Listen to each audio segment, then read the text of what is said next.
discípulos de Cristo que al reino de los cielos le dieron su lealtad.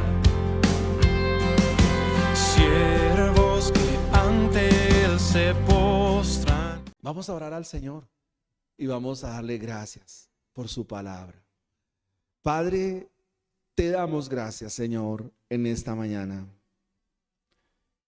Gracias por tu palabra bendita, por tu palabra maravillosa, por tu palabra gloriosa, que es tan viva, tan eficaz, tan pertinente. Nos describe quién eres, Señor. Padre, permítenos hoy ver la belleza de Cristo, Señor, en esta porción a estudiar. Padre, concédenos esa gracia especial, Señor, para poder hoy contemplar a tu precioso Hijo, Señor. Te ruego, Señor, que seas tú hablando, Padre, por medio de tu palabra. Te ruego, Señor, que me asistas una vez más, Señor. Te ruego, Señor, que en medio de mi debilidad, en medio de mi pecado, de todo lo que soy, Señor, uses este vaso, Señor, y que la gloria sea tuya, la excelencia es tuya, Señor. Igualmente por mis hermanos que han venido en esta mañana, algunos con dificultades, con problemas, con situaciones, enfermedad, tantas cosas que nosotros vivimos, Señor. Pero de algo estoy seguro, completamente, y es que tu palabra es consuelo, tu palabra es esa lámpara que alumbra nuestro camino y nos dice y nos indica qué es lo que tenemos que hacer, Señor. Gracias te doy por mis hermanos, por nuestra iglesia, Señor, y por muchos que también ahora mismo están escuchando quizás tu palabra o ya la han escuchado. Por muchos pastores, Señor, te ruego, Señor, que nos des esa gracia de ti para seguir caminando, Señor, para no apartarnos ni a derecha ni a izquierda.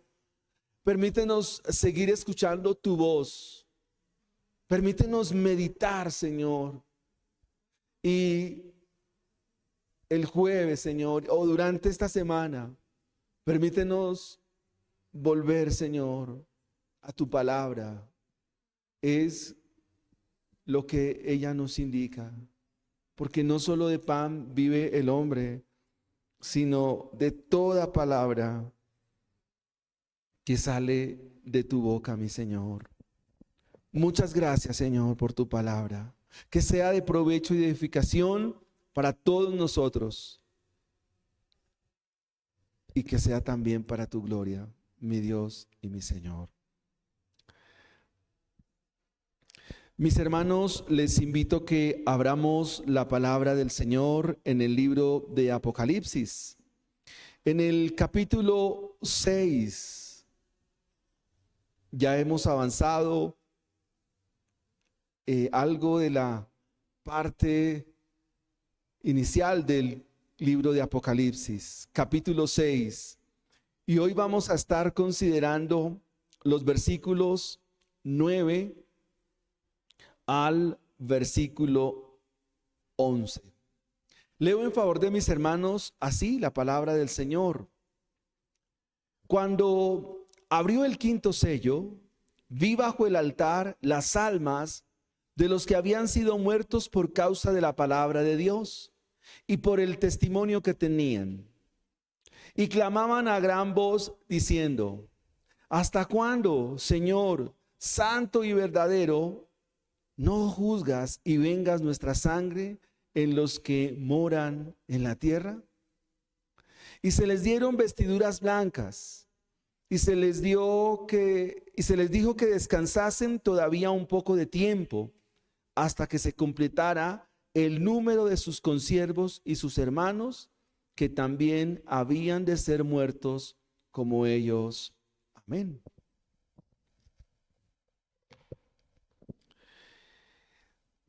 Es una porción muy interesante y quiero introducirla por medio de las palabras de un hombre que a la hora de su martirio pronuncia esto: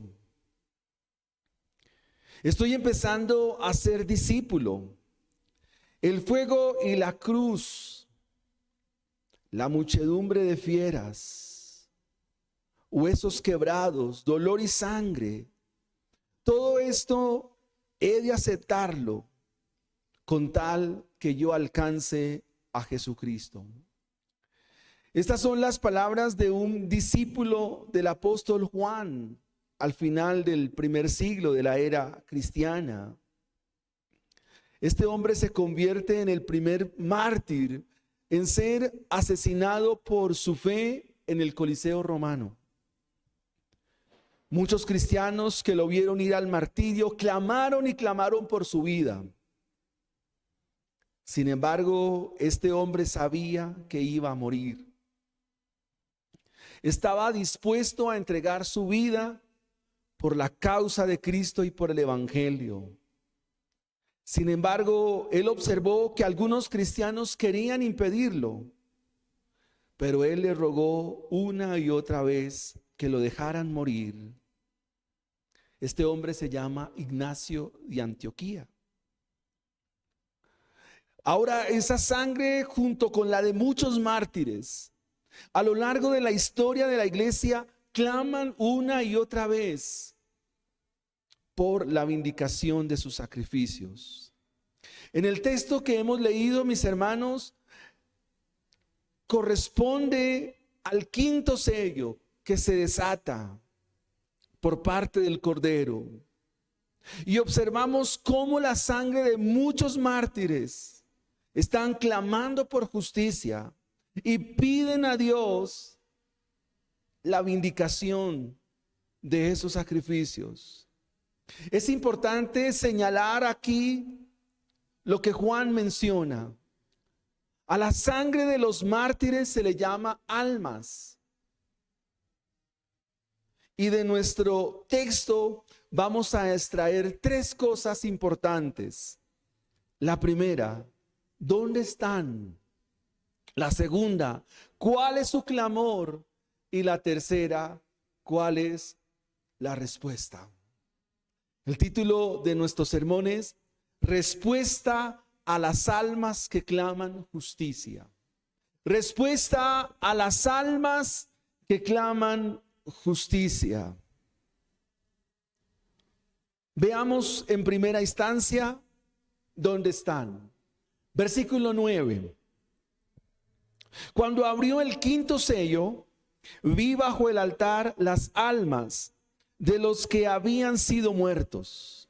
Literalmente, de los que habían sido degollados. Con la apertura del quinto sello, Juan describe a las almas que habían sido llevadas al martirio, literalmente despedazadas. Esta palabra altar se repite 7 veces en el libro de Apocalipsis. Y cuando hablamos del altar tenemos que recordar el Éxodo, específicamente el tabernáculo. Juan va a hacer aquí algo extraordinario, como lo va a hacer en todo el escrito del libro de Apocalipsis. Porque en el tabernáculo de Moisés habían 2 altares. Uno era el altar del sacrificio y otro el altar de incienso. Juan nos dice que vio las almas. Pero esta palabra almas es un simbolismo para describir la sangre de los mártires. Porque si bien es cierto, al experimentar la muerte, todos los que están o los que han partido, sea por muerte, por sacrificio, por martirio, todos están aguardando el día de la resurrección. Juan dice, vi bajo el altar. Juan hace la combinación dentro de una misma idea. ¿Por qué? Porque en el tabernáculo de Moisés se encontraba el altar del sacrificio. Es decir, donde se presentaban los animalitos para ofrecer, llámense becerros, corderos, machos cabríos, palomas. Allí se degollaban, luego se daba un tiempo para retomar la sangre y todo el animal se ponía allí en el altar de bronce y se quemaba. Eso usted lo encuentra en el capítulo 1 de Levítico, del 1 al 8. Pero también a la entrada del lugar santísimo estaba el altar de incienso, donde se cremaban las especies aromáticas para dar fragancia al lugar santo. Y Juan toma estas dos ideas. ¿Por qué? Porque vamos a encontrar un sacrificio, pero encontramos clamor. Y Juan nos está mostrando el sacrificio de los mártires, su sangre, y cómo esa sangre clama. Recuerde que el clamor en la Biblia tiene que ver con el incienso. De hecho, el capítulo 4 nos dice que las oraciones son el incienso que ofrendan los santos a Dios. Juan dice, vi bajo el altar, ¿qué vio? Las almas. Y estas almas están haciendo algo, están clamando. El altar de sacrificio se situaba en el atrio frente a la puerta del tabernáculo. Allí en el altar se quemaba la carne de los animales sacrificados como ofrenda. Recuerde que el bronce es sacrificio, o ilustra, o nos muestra, o nos señala el sacrificio. Y una vez la víctima era sacrificada, es decir, degollada, se tomaba la sangre a la espera de luego ser quemada por completo. Es decir que el animalito, en este caso el cordero, quedaba ahí.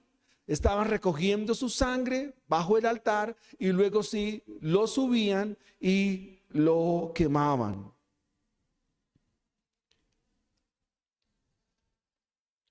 Las almas. Aquí la palabra alma es psique en griego o nefesh en hebreo, que habla de la totalidad del ser humano. Cuando hablamos de alma, a veces nosotros pensamos en un concepto más griego y nosotros no somos de pensamiento griego, somos de pensamiento bíblico. El alma es el ser como tal, la totalidad.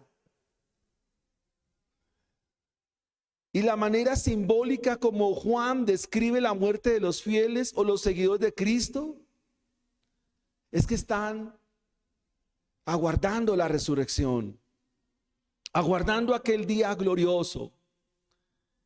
Y de esto se nos habla, por ejemplo, en Apocalipsis 2:13, de un hombre llamado Antipas, a quien el Señor describe como mi testigo fiel. Dice que fue muerto entre vosotros donde mora Satanás. Así que Antipas y todos los fieles, todos los creyentes de todos los tiempos están esperando la resurrección. Y esto nos da la comprensión. Cuando un creyente muere, ¿a dónde va? Pues va al polvo de la tierra. El creyente, un cristiano, cuando muere, va allí al polvo de la tierra. En Apocalipsis 24 se nos dice que Juan vio las almas de los decapitados por causa del testimonio de Jesús y por la palabra de Dios, los que no habían adorado a la bestia ni a su imagen, y que no recibieron la marca en sus frentes ni en sus manos, y vivieron y reinaron con Cristo 1000 años. Juan nos describe entonces que las almas están bajo el altar, pero ¿qué están haciendo? Clamando. Cuando leemos este tipo de textos, uno dice, a ver, un momentico, pero ¿están vivos o están muertos? Y uno dice, ¿por qué están clamando? Es decir, como si estuvieran hablando. Y son aspectos que a la hora de estudiar la Biblia son importantes considerarlos.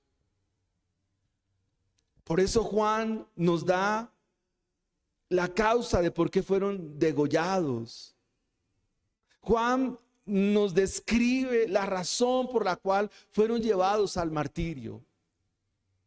Y Juan nos dice que la razón es una: vivían en la palabra de Dios. Es lo que nos dice el texto. Vi las almas de quienes, de los que habían sido muertos por causa de la palabra de Dios y por el testimonio que tenían. Esa es la razón por la cual murieron o fueron llevados al martirio. La razón por la cual fueron degollados. La razón por la cual fueron llevados allí a la muerte. Como todos los que mueren van al polvo de la tierra. ¿Qué es lo que está clamando? Es lo que miraremos a continuación. Sin embargo, el Señor ya había hecho advertencias a sus seguidores, como la advertencia que nos hace hoy a cada uno de nosotros. En Mateo capítulo 5, versículos 10 al 12, nos dice: bienaventurados sois cuando por mi causa os vituperen, los ultrajen, los persigan, los maltraten. Gozaos y alegraos, porque vuestro galardón es grande en los cielos.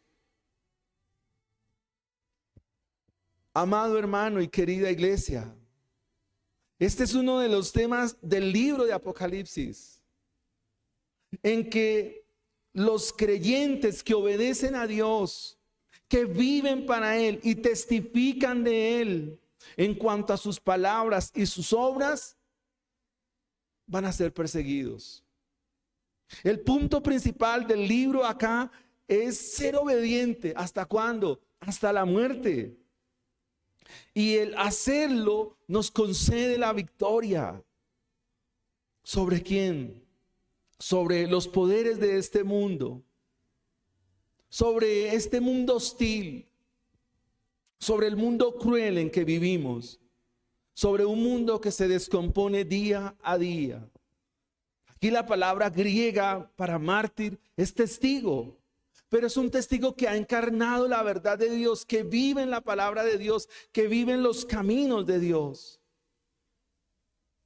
Y que aquel que vive en la palabra de Dios y vive en los caminos de Dios, sobre él tendrá persecución. Porque será incómodo para este mundo, será incómodo para los que lo rodean, será incómodo para la familia, será incómodo para todos aquellos que hacen parte de su fuero familiar. El Señor Jesucristo no dejó ninguna duda en cuanto a los sufrimientos que tendrían sus seguidores.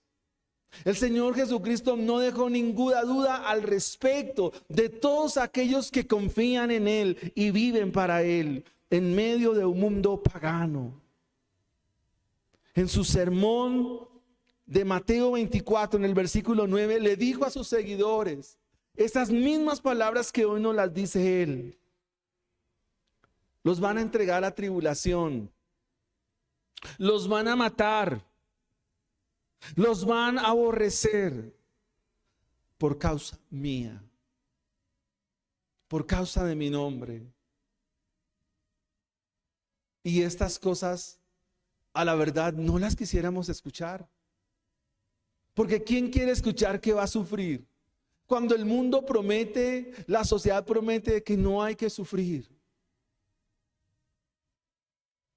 Cuando la sociedad nos está hablando de muchas formas, medios de comunicación, redes sociales, todo lo que tiene que ver con entregar un mensaje a una sociedad de que no hay que sufrir, de que hay que vivir sabroso, que era la tesis de nuestro gobierno, que hay que vivir bien. Pero el Evangelio dice otra cosa. El Evangelio presenta otra idea, otro panorama para los cristianos. El Señor dijo, si con el árbol verde hicieron esto, ¿qué no harán con los gajos? Y el Señor dijo, el que conmigo no recoge, desparrama. Siempre ha sido así. La historia de la Biblia nos va mostrando que todos aquellos que vivieron para Dios, desde Génesis capítulo 3 hasta Apocalipsis 22, 21, la historia nos muestra la misma constante, la misma dinámica. Y quisiera que usted pudiera pensar en algún personaje de la antigüedad, en uno de aquellos hombres del pasado, y va a encontrarse con la misma realidad. El Señor Jesucristo hoy nos lo dice. Vas a sufrir, vas a tener inconvenientes por vivir para mí.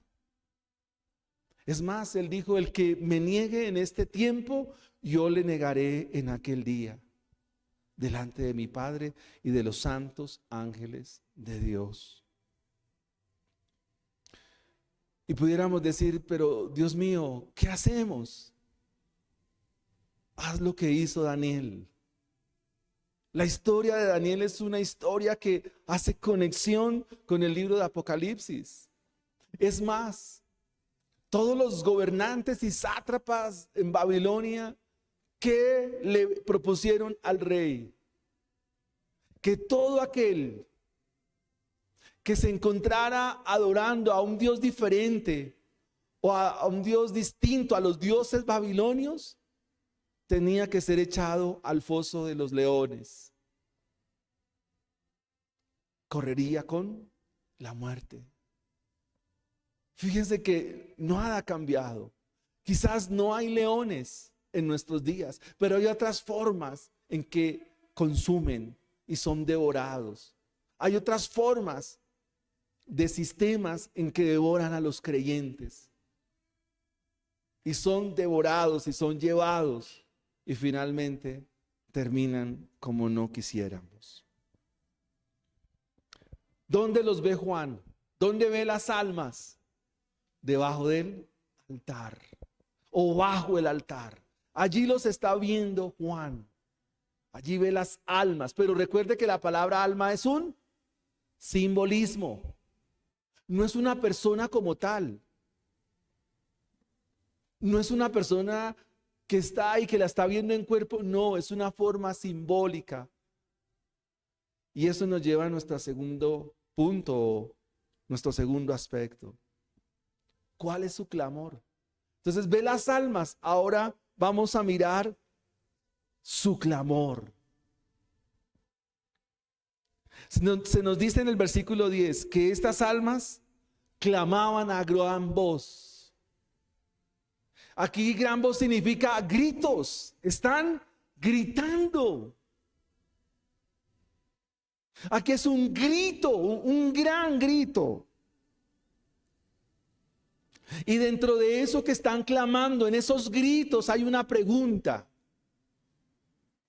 Y una pregunta que dice, ¿hasta cuándo, Señor? Y presentan tres cualidades del Señor.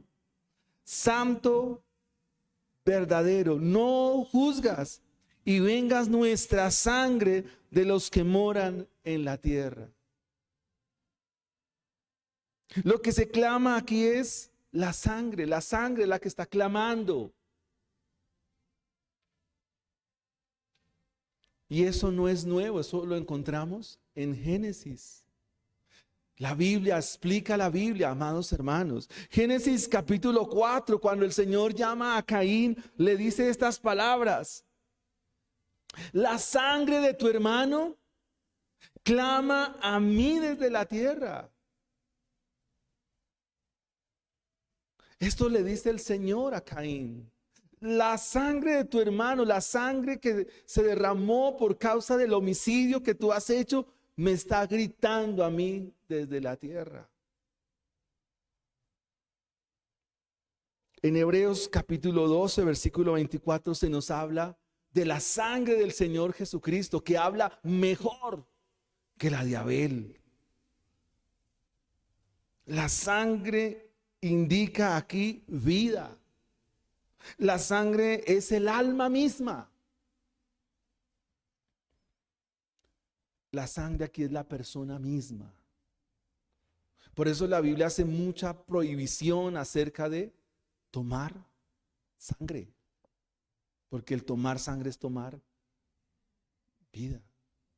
Derramar sangre, ¿qué significa? Ya en Génesis 9.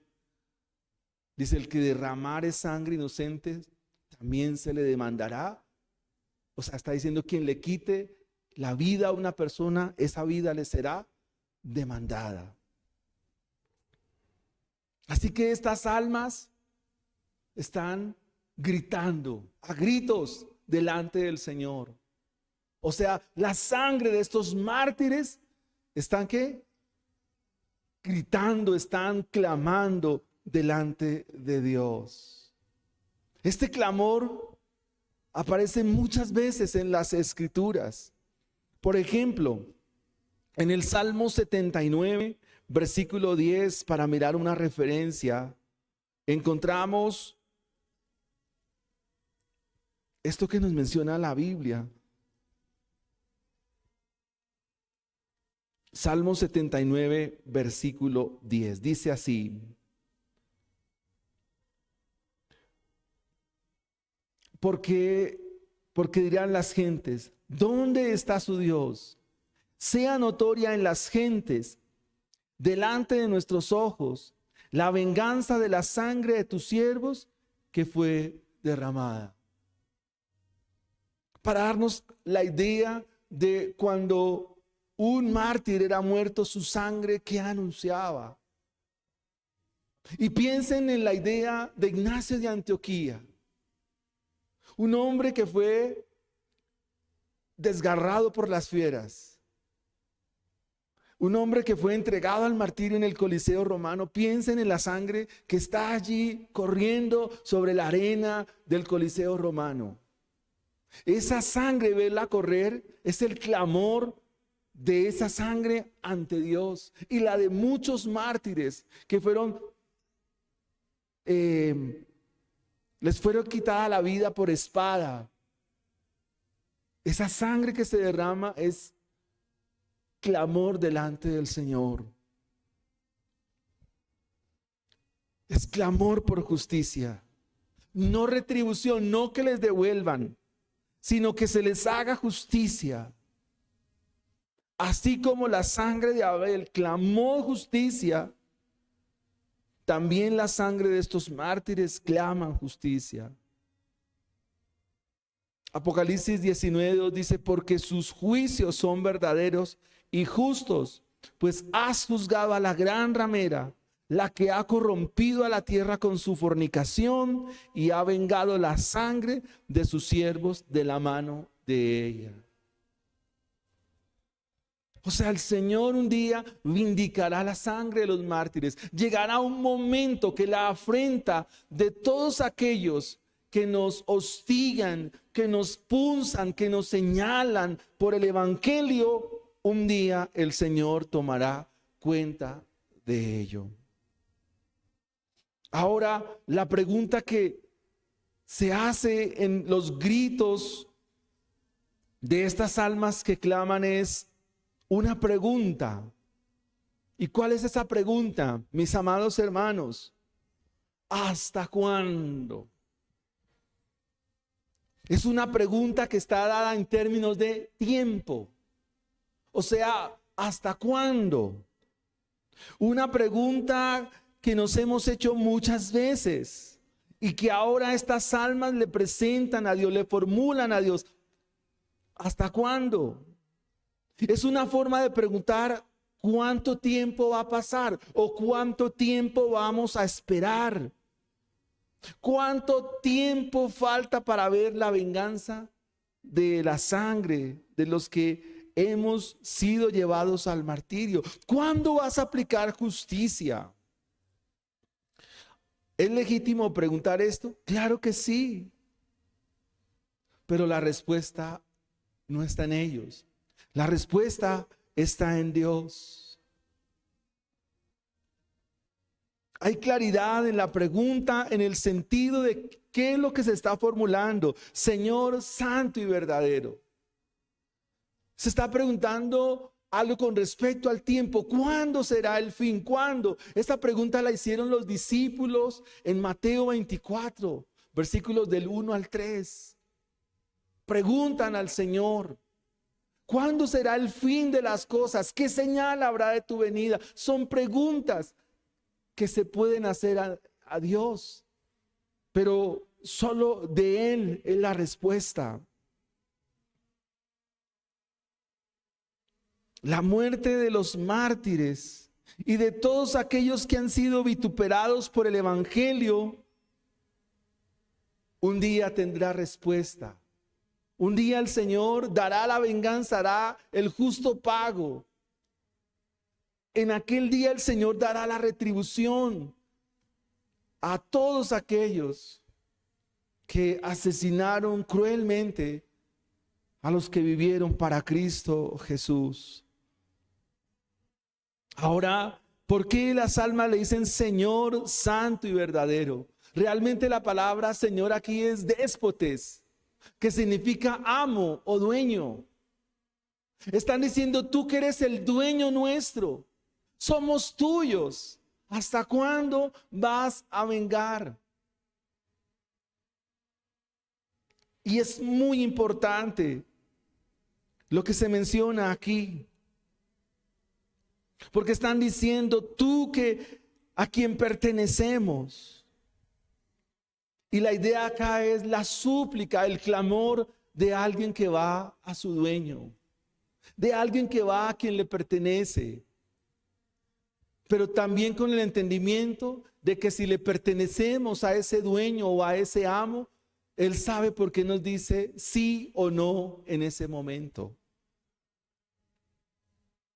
La otra cualidad corresponde a la santidad, porque le dicen Señor santo y verdadero. ¿Y qué tiene que ver la santidad acá? Esa es otra idea del libro, que al Señor o a Dios se le llama el santo, el justo, el verdadero. Es un estribillo que también se repite en el libro. Santo, santo, decían los seres vivientes. A veces cantamos el Rey de los Santos, allá en Apocalipsis 15. Queridos hermanos, la santidad está ligada con la justicia. O sea, entre la santidad y la justicia hay una conexión directa.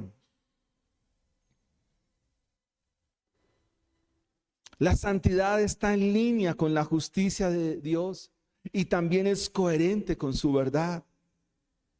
Todo acto cargado de injusticia atenta contra la santidad, y esto será contrario a la verdad.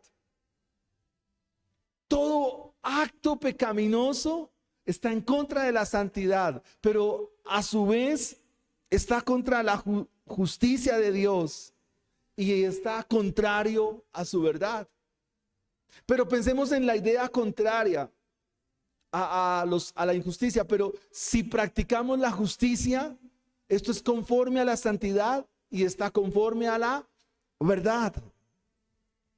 La muerte de los mártires y de todos aquellos que han vivido para el evangelio, ese acto ha sido un acto de injusticia y está en contra de la verdad. Atentar o hacer o cometer actos de injusticia implica actos no en contra de la santidad, en contra de la verdad. Así que maltratar a un cristiano, quien maltrate a un cristiano, quien maltrate a un evangélico, está en serios problemas con Dios. Cada vez que si salimos a compartir el evangelio o a alguien le hablamos de Dios y esa palabra y esa persona como en su pensamiento como que nos rechaza y como que uno ve que lo que le decimos está como que no le gusta, aún esa expresión que siente de rechazo a Dios y rechazo a su palabra, eso lo pone en serios problemas delante de Dios. Porque quien rechaza a un creyente incurre en pecado contra Dios, comete un acto de injusticia y afrenta la verdad de Dios. ¿Por qué? Porque en un creyente verdadero, ¿qué reposa en un creyente verdadero? La justicia de Dios, ¿sí o no?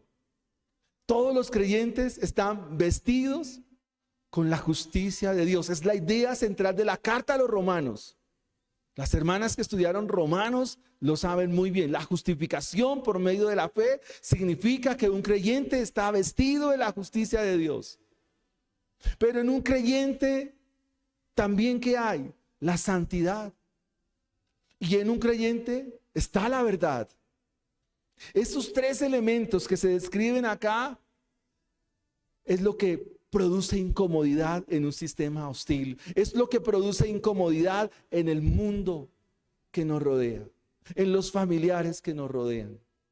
Eso los pone en, o sea, nosotros somos incómodos para ellos, para nuestra familia, para lo que nos, aún para los cristianos, porque hay creyentes que si se les dice algo se incomodan. ¿Y qué le dicen? Hermano, lo que pasa es que usted es muy anticuado, es que usted es muy retrógrado, no sea tan religioso, no sea tan fanático, no sea tan legalista. Pero ya sabe cuál es el fondo del asunto acá. Su clamor consiste entonces, ¿hasta cuándo vas a estar sin hacer justicia, sin tomar venganza por nuestra sangre? ¿Cuándo vas a vengar nuestra sangre? ¿Cuándo vas a aplicar tu justicia? ¿Cuándo vas a llamar a cuentas a nuestros verdugos? Ese es el mensaje del sexto sello. El día ha llegado. Es el título del otro sermón. El día ha llegado. Día terrible. Día de angustia. Día de dolor. Un día que no quisiéramos vivir. Pero se va a vivir. Aquí hay un atributo de Dios que tal vez nunca lo hemos considerado. Se llama el silencio de Dios. El silencio de Dios no es pasivo, ni es carente de contenido. Porque Dios con su silencio nos comunica cosas. Maravilloso nuestro Dios. En su silencio Dios nos da mensajes. Entre esos mensajes, aprende a depender de mí, dice el Señor. ¿Cuántas preguntas le hemos hecho a Dios? ¿O cuántas cosas le hemos pedido a Dios y no ha habido respuesta? El salmista manifiesta la misma pregunta y nos describe la misma realidad. Salmo 83:1 nos dice: Dios mío, no estés callado, no guardes silencio, no te quedes quieto, Dios mío. Estas son preguntas que reflejan quizás para el salmista descontento, frustración, duda ante el silencio de Dios. Dios sabe guardar silencio. Dios también sabe callar en su sabiduría maravillosa. Y este es un ejemplo. ¿Hasta cuándo? ¿Hasta cuándo, Señor? ¿Cuánto tiempo vas a tardar? Solo es que tu palabra lo diga y ya. Porque con tu palabra se hizo todo. Tú puedes decir con tu palabra, haz esto y ya será suficiente.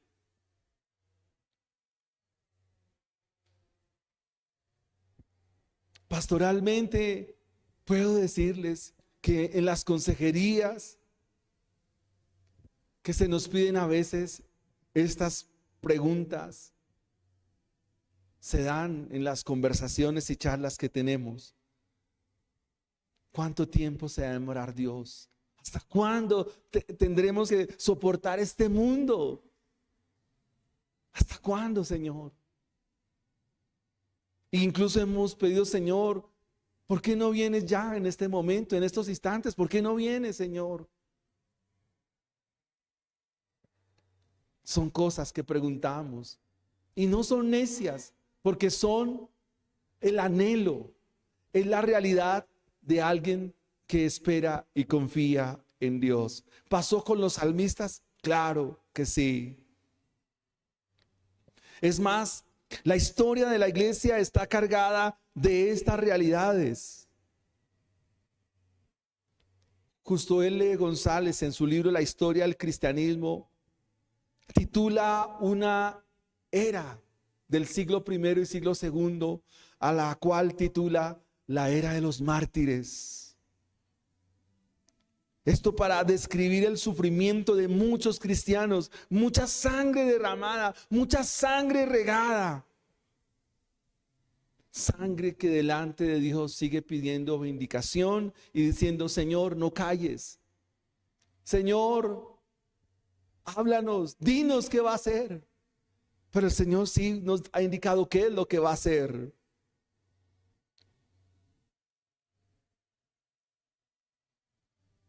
Amados hermanos, a través de la historia de la iglesia, los episodios de la muerte de muchos creyentes son muchos.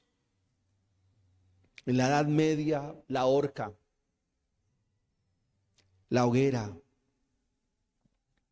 En el tiempo de la Reforma y antes de la Reforma, el martirio para los cristianos era cruel, despiadado. En el tiempo actual, muchos misioneros, muchos hombres han entregado su vida al Señor por amor al Evangelio. Ustedes y yo a veces no conocemos de cómo llegó el Evangelio a Colombia.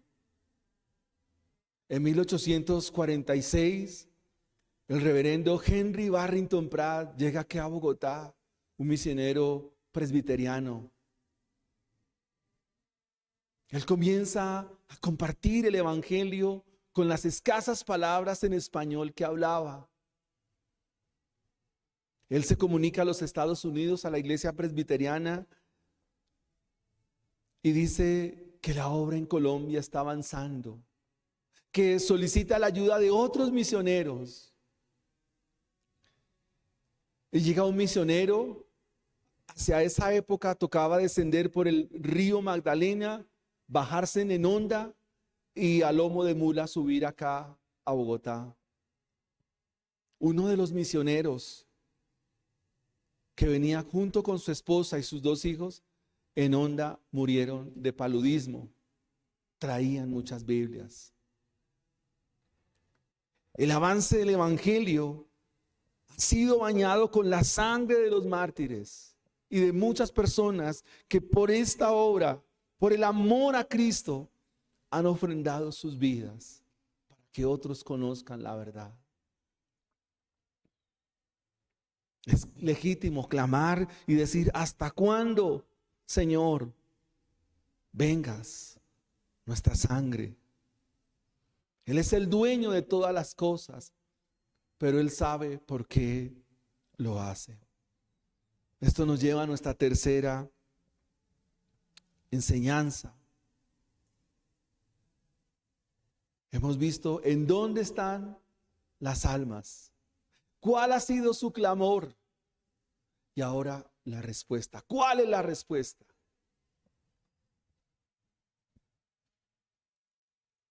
Durante nuestra vida como cristianos hemos preguntado muchas cosas a Dios. Respuestas que aún no han sido dadas. Preguntas que aún no han sido contestadas. En muchos casos hemos dicho: ¿por qué? ¿Para qué? Es decir, muchos interrogantes. ¿Por qué me tocó vivir esto? ¿Por qué me ha tocado de esta manera? ¿Por qué estoy solo? ¿Por qué estáis sola? ¿Por qué mi familia no se convierte al evangelio? ¿Por qué? ¿Por qué? Y muchos porqués. Los hombres de la Biblia también hicieron preguntas de ese estilo. Solo hay que leer la Biblia, mis hermanos. Una y otra vez hay que leer la Biblia. Los hombres también preguntaron por qué. Job lo hizo. En este caso, la pregunta que se formula por las almas que claman es: ¿hasta cuándo, Señor? Y ahora encontramos la respuesta en el versículo 11. Una respuesta que parece que no satisface la pregunta. Porque el Señor aquí hace un acto simbólico. Versículo 11. ¿Qué se dice? Se les dieron vestiduras blancas. Es algo así como que preguntamos una cosa y se nos responde con otra. ¿Por qué?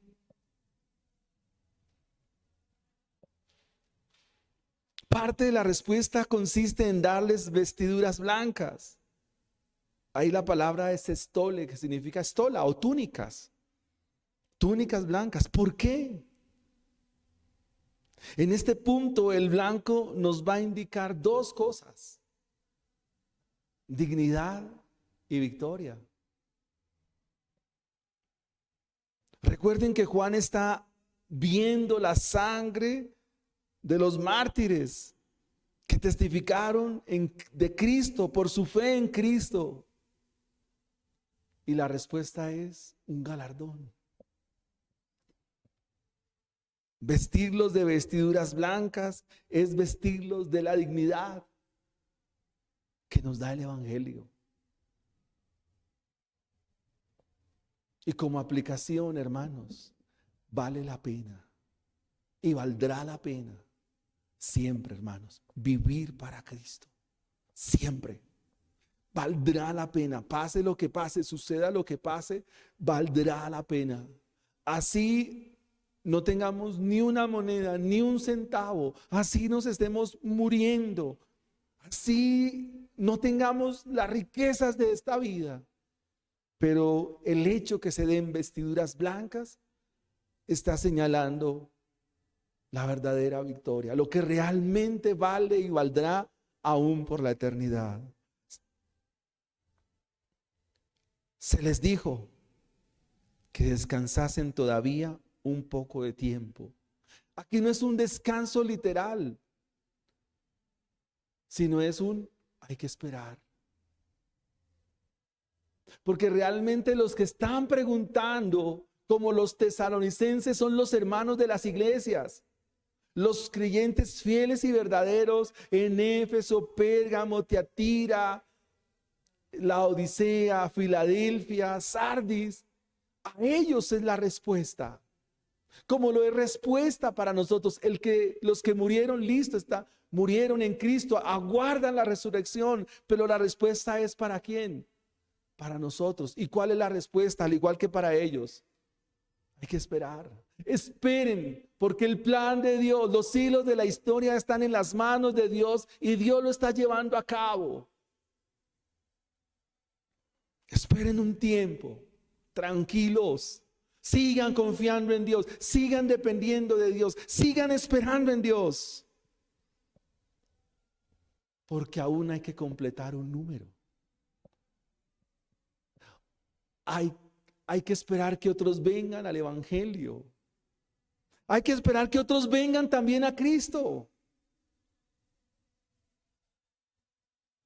De hecho, Juan los describe diciendo que ellos son consiervos, o sea, que sirven a Dios y que son hermanos, es decir, son hijos de Dios y coherederos con Cristo. Esa es la razón por la cual Cristo aún no ha venido. Esa es la razón por la cual aún no se despunta en los cielos. el Salvador. Porque aún hay personas que Dios las va a llamar a su evangelio. Es más, hay personas que aún no han nacido y Dios las tiene ya en su plan, pero deben escuchar el evangelio. Estos hermanos que estaban diciendo: Señor, aplica tu justicia. ¿Hasta cuándo vas a aplicar tu justicia? Y se les dan unas vestiduras, se les dice: ya están vestidos. Esa vida cristiana que llevaron, esta vida cristiana con la cual testificaron, ahora Juan ve que se le pone el galardón final, la dignidad que les da el evangelio. Pero hay que esperar un tiempo. Hay que esperar que otros también tengan la bendición gloriosa de venir a Cristo. Dios conoce el número de los elegidos suyos. Dios llamará eficazmente por el evangelio a estos. No habrá ni uno más ni uno menos. Este número se debe completar. Es más, tiene un número. Capítulo 7. Se le conoce como los 144,000. No sé si van tomando la línea del libro. Son 144,000. ¿Literal o simbólico? Simbólico. Es 12 por 12 por 1000.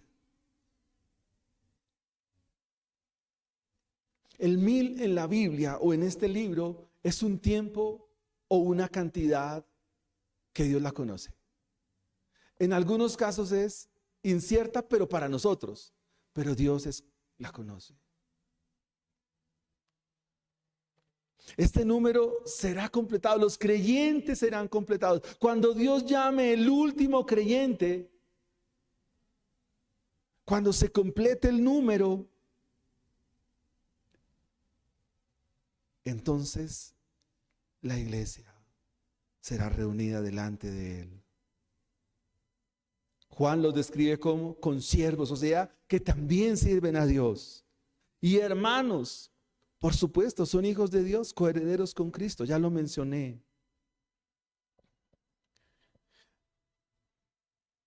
Quisiera que pensáramos en el pueblo de Dios. ¿Qué es lo que llamamos el pueblo de Dios? ¿Cuántos pueblos tiene Dios? Porque el pueblo de Dios son todos los creyentes de la antigüedad, mostrados en la historia del Antiguo Testamento. Pero a eso hay que sumarle los creyentes del Nuevo Testamento. Y los creyentes hasta nuestros días, aún los que faltan por nacer, todo eso es el pueblo de Dios, el verdadero, el único.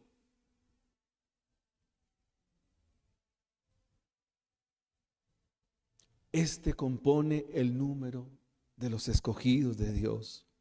A ese pueblo de Dios es la misma iglesia. Ese pueblo de Dios es la misma esposa. Es por los que el Señor derramó su sangre. Donde Cristo es la cabeza de ellos, o Cristo es cabeza de la iglesia.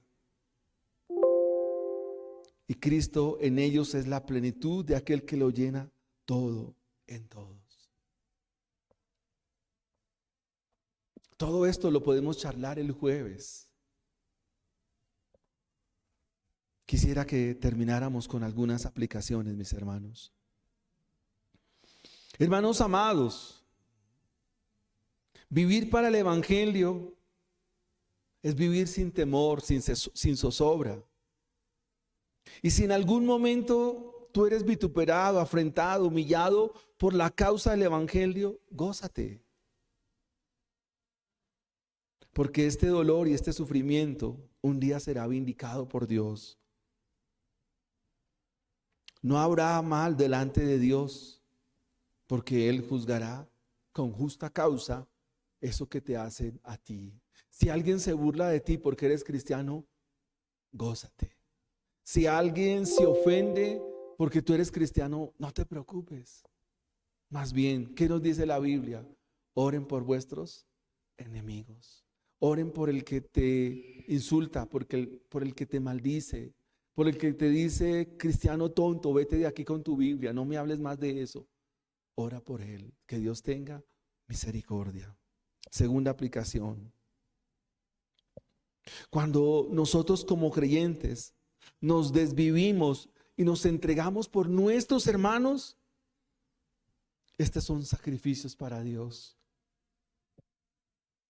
Pablo dice en Filipenses 2:17, y aunque sea derramado en libación sobre el sacrificio y el servicio de vuestra fe, me gozo y me regocijo con todos vosotros. Pablo está encarcelado en Roma, está siendo maltratado por el evangelio, pero escribe la carta para alentar a los creyentes en Filipos y decirle que eso es motivo de gozo.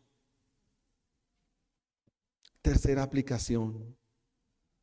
La única forma en que podemos enfrentarnos a todas las cosas con paz y con calma, entre ellas los sufrimientos.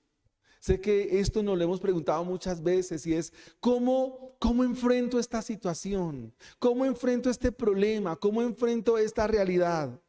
Escucha bien, la única forma como podemos enfrentar una realidad, enfrentar un problema, una dificultad, una adversidad con paz y con calma, es pensando en que Dios es nuestro mayor amor. En que Dios es nuestro mayor amor. Porque la muerte no podrá separarnos de Él. Recuerda que Él fue a la cruz. ¿Qué lo movió a ir a la cruz? A enfrentar el sufrimiento. ¿Qué lo movió a enfrentar el escarnio? ¿Qué lo movió a enfrentar los latigazos, los clavos, la corona de espinas, la burla, el grito de la multitud diciendo crucifícale, crucifícale? ¿Qué lo movió? ¿Qué lo llevó allí a la cruz? El amor por ti, por mí, nosotros los pecadores. Entonces, si tú piensas en el amor de Dios y lo que Él es, lo que Él significa, tú vas a enfrentar todas las realidades de tu vida con paz y con calma. No habrá temor.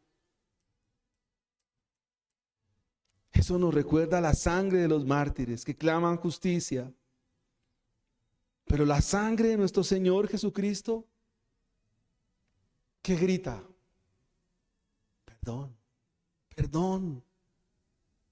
Porque por esa sangre ustedes y yo somos lavados de nuestras culpas. Por esa sangre nuestras maldades, nuestras iniquidades son quitadas, son removidas por la sangre preciosa de nuestro Señor Jesucristo. Hoy tenemos la cena del Señor y cuando tomamos la copa, esa copa simboliza la sangre que el Señor derramó. ¿Y por qué la derramó? Para que nuestro pecado, nuestra culpa, nuestros miedos, nuestros temores sean removidos y tengamos paz, calma. Hermanos y amigos, sin el sufrimiento de Cristo, el mal gana y tu alma será llevada al infierno. El martirio de Cristo fue la única forma de terminar con un sufrimiento mayor. El sufrimiento que conlleva el pecado, la ira de Dios. El sufrimiento de Cristo terminó en nosotros un sufrimiento mucho más terrible, porque Él lo cargó allí en el madero de la cruz. Por eso es necesario venir delante de Él. Por eso es necesario confiar en su sacrificio. Por eso es necesario, indispensable, urgente, venir delante de Él. Amada iglesia y queridos hermanos, si tú te dieras cuenta de que por causa de tu pecado la ira de Dios está sobre tu vida, correrías con desespero a ampararte bajo la justicia de Cristo. Si te dieras cuenta de tu pecado, tú correrías una y otra vez al Calvario mismo. Y para eso es la predicación del Evangelio. Para eso es la exposición del Evangelio. Claro, hay unos mártires y su sangre clama. Su sangre grita vindicación, venganza por sus sacrificios y la sangre derramada. Pero Dios toma un tiempo para que nosotros nos arrepintamos, para que nuestros hijos se arrepientan, para que muchos que escuchan el Evangelio tengan esa gracia que los salva y el llamamiento que Dios les hace para que vengan eficazmente a Él. Esa es la respuesta a las almas que claman justicia. ¿Cuál es la respuesta? Esperen un poco. Es necesario que otros también vengan. Y eso nos tiene que mover a la evangelización, a compartir el Evangelio. Pero hay que hacerlo con oración. Hay que hacerlo con gracia y con amor.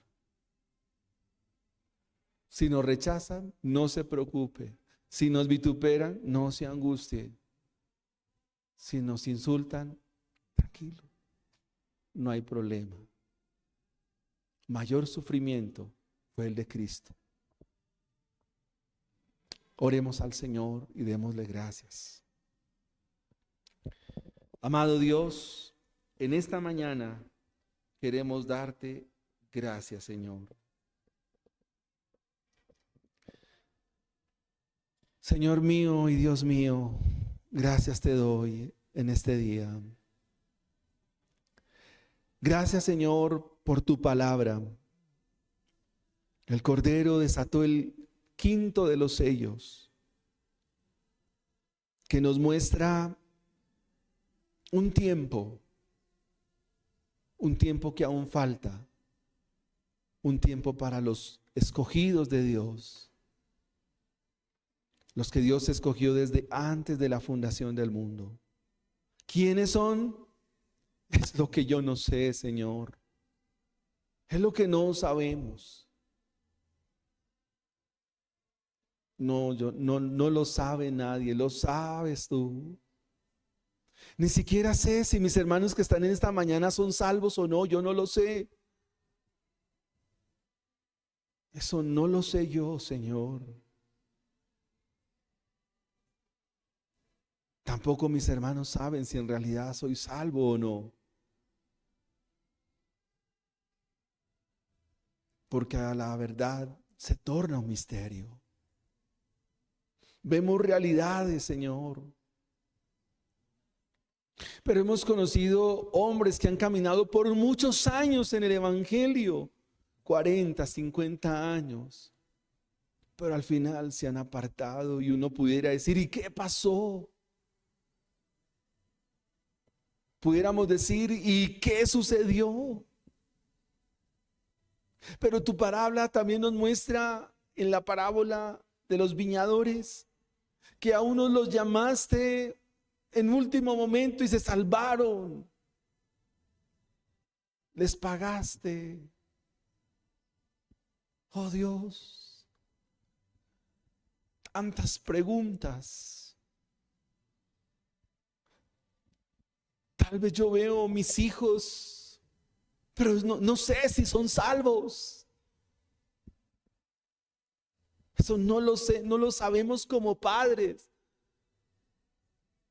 Porque se pueden mostrar frutos. Pero son eso, apariencia de frutos.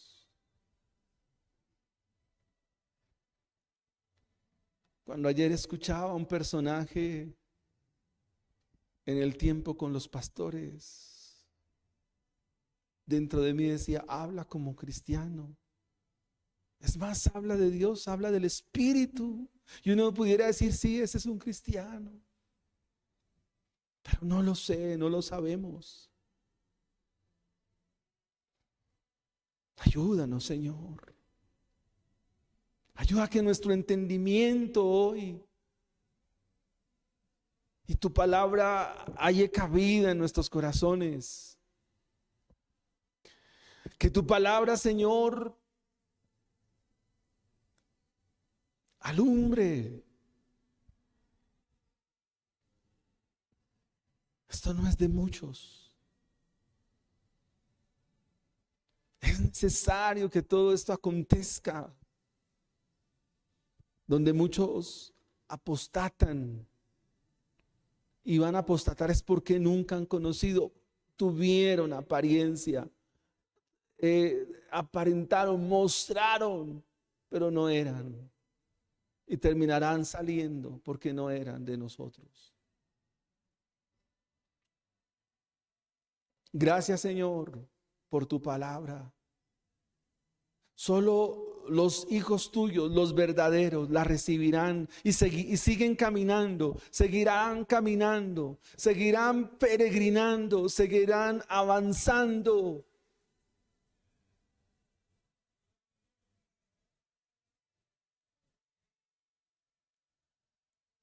Hasta el día en que nuestros cuerpos vayamos a la tierra y aguardemos la resurrección final. Es un tiempo que solo tú lo sabes. Oh, gracias, Señor, por tu bendita palabra en esta mañana. Gracias, Señor. Gracias por mostrarnos que al final hay una vestidura que se le concede, que se les da a los que han vencido. Por tu gracia, por tu misericordia. Hemos dicho que en el rollo están los designios de la humanidad. En el rollo está, oh Dios, que están ahí en tus manos, Señor. Pero vemos que los creyentes están en tus manos y tienen un final, un buen final, el mejor final. Es lo que nos da tu palabra en esta mañana. Pero dentro de esos designios aún hay personas que también vendrán al Evangelio, que también son nuestros hermanos, que también son nuestros consiervos. Y uno piensa en la familia.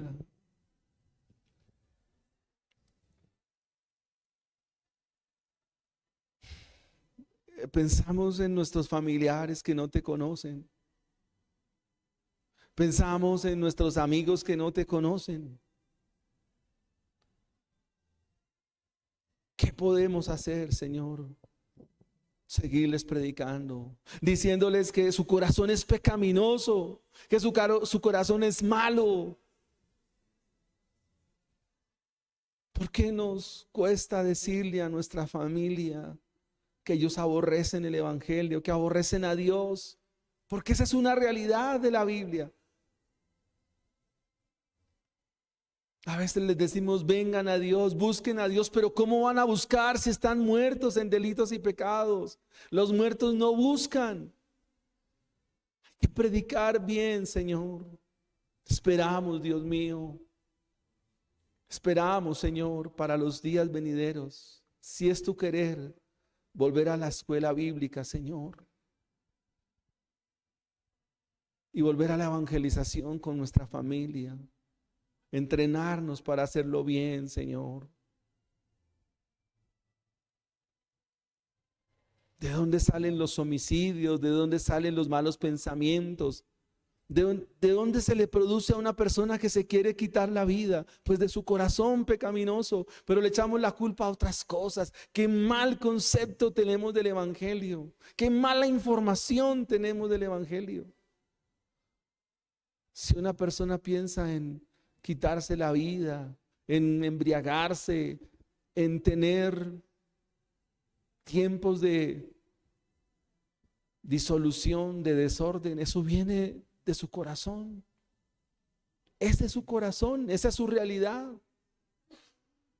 Por eso, Señor, te rogamos en esta mañana y te suplicamos, Señor, que nos ayudes, que nos bendigas y que nos acompañes, Señor.